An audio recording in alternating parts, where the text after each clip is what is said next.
आज आपण आस्वाद घेणार आहोत आंतरराष्ट्रीय स्तरावर पोहोचलेल्या एका मराठमोळ्या खाद्य संस्कृतीचा।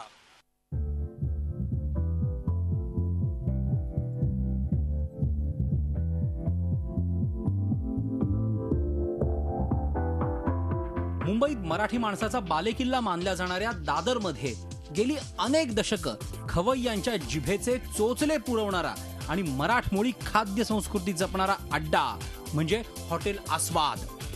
या हॉटेलच्या एका मराठी खाद्यपदार्थाची आंतरराष्ट्रीय स्तरावर नोंद घेतली गेली आहे। बटाट्याची पिवळी भाजी,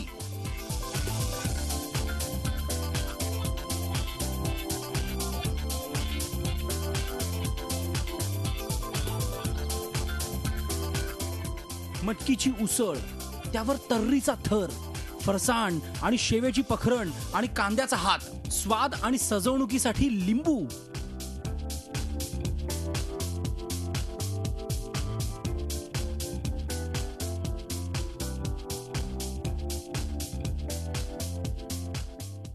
सोबतीला पाव।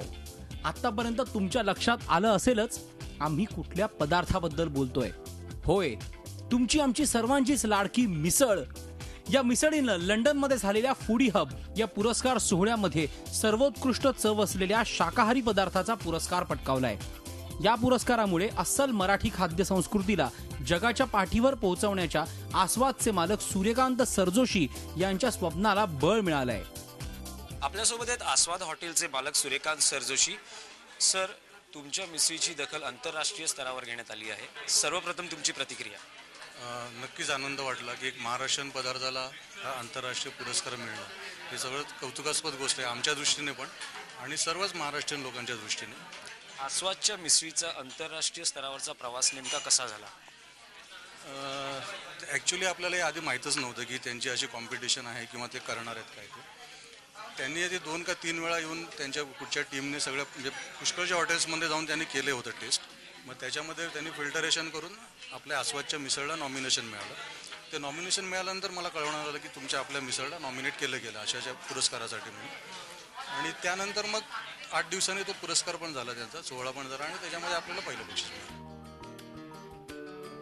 मुंबई सोडल्यावर प्रत्येक मैलावर जसा भाषेचा लहेजा बदलतो तसंच काहीसं मिसळीचं आहे। कोल्हापूरला मिळणारी झणझणीत मिसळ, तर पोह्यांचा समावेश असलेली पुणेरी मिसळ।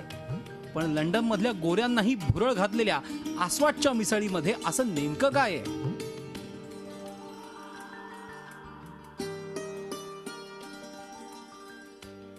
आता मी आलोय आस्वाद हॉटेलच्या किचन मध्ये। या किचनचे मुख्य आचारी, ज्यांना महाराजही म्हणतात, संजय गराटे आपल्या सोबत आहेत।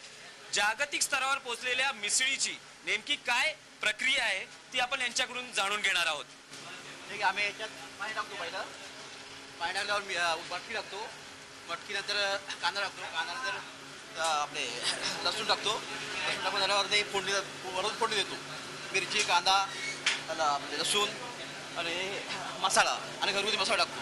डिश मध्ये मिसळ ग्राहकांना दिली जाते, तिची प्रक्रिया कशी असते?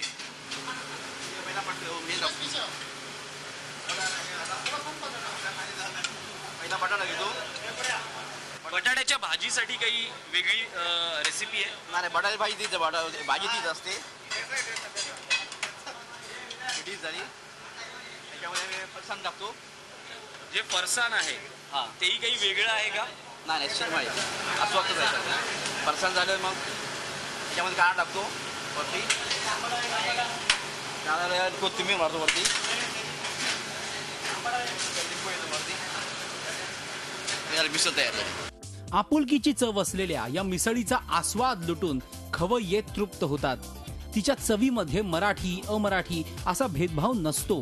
अगदी परदेशी पाहुण्यांनाही मिसळीची चव चाखल्याशिवाय राहवत नाही। आता ॲक्च्युली आम्ही आधीच पावती दिलेली आहे, जगाने आज दिलेली आहे, तर दॅट्स ऑल की आम्ही आधीच म्हटलेलं आहे की ओके बेस्ट आहे, प्रश्नच नाही आहे। आम्ही तरी म्हणतो की ह्यांची आस्वादची सगळ्याच वस्तू म्हणजे काय सगळेच पदार्थ जिन्नस सगळीच चांगली आहे आणि मिसळ खासियत आहे। तर मी तर म्हणेन की आम्हाला तर सगळ्यांना खूपच आवडतात। बहुत ही अच्छा है, इट्स रियली वेरी नाइस। बहुत फख्र की बात है कि हमारे देश की जो ये वेज डिश है वो बाहर पसंद आई है। For me, the Indian food is kind of sauce and spicy, but this one is like very good, and it's like tastes like similar with Vietnamese food, so we really enjoy it. So I have no doubt why it is the most delicious vegetarian food in the world. फक्त मराठीच नव्हे तर उडपी, पंजाबी आणि अगदी पंचतारांकित, सप्ततारांकित हॉटेल्समध्ये सुद्धा मराठी खाद्य संस्कृती जपण्यात यावी यासाठी राजकीय पक्षांनी पुढाकार घेतलाय. त्यामुळे मराठी खाद्य संस्कृतीला सध्या सुगीचे दिवस आलेत असंच म्हणावं लागेल. त्यातच आस्वादच्या मिसळीनं आंतरराष्ट्रीय स्तरावर बाजी मारल्यामुळे साहजिकच मिसळप्रेमी मराठी माणसाची कॉलर ताट झाली आहे आणि त्याच्याकडून आता अपेक्षाही वाढल्या आहेत.